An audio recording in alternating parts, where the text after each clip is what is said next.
ty spíš, ponorená do perín, ktoré som včera pral.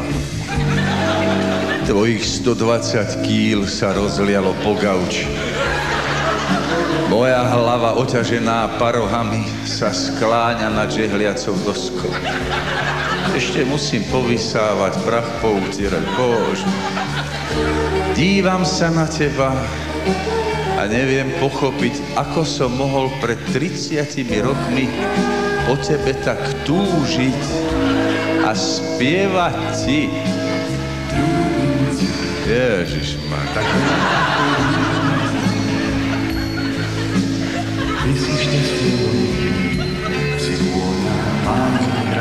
Som bol mladý a hlúpy.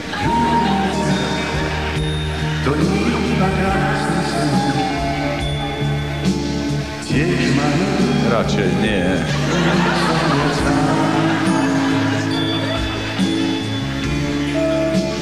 Ty si pokojne chrápeš. A ja rozmýšľam, čo zajtra uvarím, aby si mi zas tanier nerozbila o hlavu ako minule. Nič, čo urobím, sa ti nepáči. Sme dvaja ufrflaní penzisti, ktorí sú radi, keď je každý sám. A tak vždy, keď zaspíš, si otvorím fľašu borovičky. Dívam sa na ňu s úsmevom a tej spievam. Tak veľa ľudí.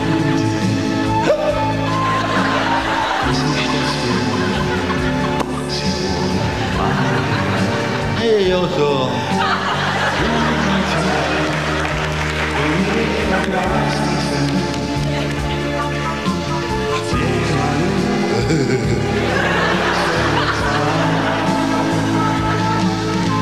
Ja viem, čo mi zajtra povieš.